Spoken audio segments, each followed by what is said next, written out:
Among kwarto na namo. Nani trapal. Kay magtulo man. So ang ginahimo sa kumangod siya nagakatkat yang ginasandok ang tubig. So Did it change anything in your life? daghan kay nagbag-o. I-compare before ug karon, sa una kay sus, hinuo ko makasabaw in taon ni ug kanang manok ug kanang tuhod lang sa manok nga bukog lang amo mapalit. Grabe kapait akong papa kay security guard niya. Pila ra bay sweldo ana no? Akong mama kay balay lang, housewife lang ana niya. Nagtrabaho siya og kanang pakyawan sa Minggo Juice. Pila ray sinimana nilang sweldo no, pila ra. So gamay ra kaayo niya usay mag-away pa ko magpapa kay kulang lagi ang kanang sweldo ba. Nagpa-eskwela sa akong ante, mo na nakaka-eskwela kog nursing kay akong ante ang nagpa-eskwela pero kung wala akong ante, wala jud. Akong manghod, naka-eskwela na siya og teacher kay gabaligyan nagkaldero sa palengke 200 per day niya pagkahapon mag-eskwela siya so mo nang naka-eskwela mi niya dili gid siya gikan sa akong mama sa akong papa dili gid kang ilahang sweldo pa igo ra gid sa konsumo ana lang kay gamay ra lagi karon kay medyo kanang makahappy kay dili lang ang mga needs ako mapalit kundi pati mga wants na mapalit na nako napalitan na nako mga property akong papa na nami balay di na magtulo nami nindot nga kanang lutuanan sa una mong lutuanan abuhan natoy one time nagluto mi og kanang tinapa ya grabe ang ulan nya nakaabuhan lang basta lagi kay ang abuhan ni ugsok kay tungod sa kugsog sa ulan pwede namon punit sa tinapa gipanghugasan giluto balik tapos naisod na niya among kwarto na namo nani trapal kay magtulo man so ang ginahimo sa kumangod siya nagakatkat yang ginasandok ang tubig so grabe lang. Tapos nigwapa ko karon. Kaya syempre makapalit na matag mga sabon. Sa una kay ligo, pagligo lang istorya, ligo ra gyud na way sabon na Daghan og kausaban, daghan og changes. Grabe gyud ang gihimo aning social media sa akong kinabuhi. Dili na ko ma-imagine no, kay imong content puro lamang gud ka ng fun.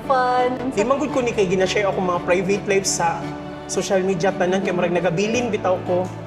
Dili tanan ako gina-open ba, nagabilin ko. Say kung mag-share kasi kami ra punta sa kumangod. Ang life na to sa una no, ana.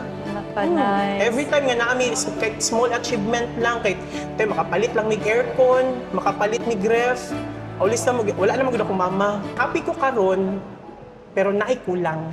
Akong mama. Kay wala niya na-experience ang same experience na mo ron. Wala na ko siya na-treat og kanang mga garbo nga mga restaurant. Magkaon mig Jollibee sa una, ang Happy Meal, amo pa ng bahinon do.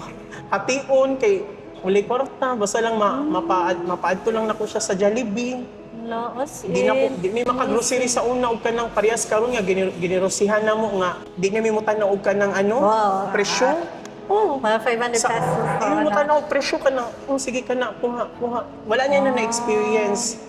Perminti ang naka-budget tanan, 1,000 lang, 1,500 lang, kana lang, sulod sa 1 ka semana. Kailangan nakatanaw sa presyo niya, kanang feeling bitaw nga kanang naay ibilin, kay dili na kaya sa budget. Dili pareha karon ba nga, bisang di na mo kailangan, di na mo ginabilin na, ginadala gid mo sa cart. Kanay ana ba?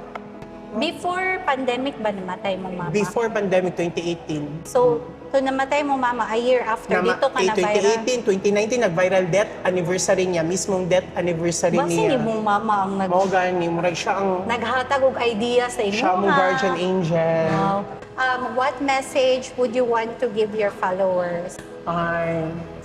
Sa kong mga followers din gikan si sunugdanan, antod karon naagi hapon jud sila sa kuha. Daghang kaayong salamat sa inyong tanan. Gikan sa akong kasing-kasing, dili tungod sa inyo gyud. Wala ko karon diri. Dili tungod sa inyo kabalog. Asa ko napadung. Siguro nang maligi ako kamatis karon. Wala ko kabalo. Kamo gini nilihis. Kamo dyan akong direction magud sa una pagkamatay ni mama kay wala ko kabalo. Wala ko kabalog asa ko padulong. Naga-eskwela lang ko pero wala ko kabalog. Ang sa manid. Wala, sige ra kog absent na. Kamoy ni save sa ko akong baga. Kay wala ko kabalog asa ko padung sa una. Magsige na lang kog inom. Bulakbol na kay ko. Pag viral gid na ako, nalahi tanan. Murag nakabangon bitaw ko. ana, manang daghan gid ko salamat sa inyo ha kay tungod sa inyo natagaan ako ug maayong kinabuhi akong papa. Makakaon mo 3 times a day na daghan kay salamat sa inyo ha. Grabe akong thank you sa imo ha for giving me this opportunity, Uy, gani. gusto ko mag-thank you sa inyo good kay kani ba yung story sa akong life? Mao magugog ako mo share good sa wala di kay na ako ni gina-istorya or gina-topic sa akong page. Ana, pasalamat lang po ko sa inyo ha kay murag gitagaan ko nimo og platform para ma-share na ko ang akong mga kaagi, akong mga experience as a vlogger, as a kuya, as a son na na-share na ko dito sa imuha. Manong thankful po ko sa imuha og hinaot ko nga daghan pa kag ma-interview, Thank you. daghan pa kag ma-inspire nga tao, daghan pa Thank kag you. story na ma-share. Thank I'm you. looking forward for that and thank you kay isa ko sa nahimong bahagi sa imong vlogging career. Thank you. Kumare namin guys. Yeah, we're close.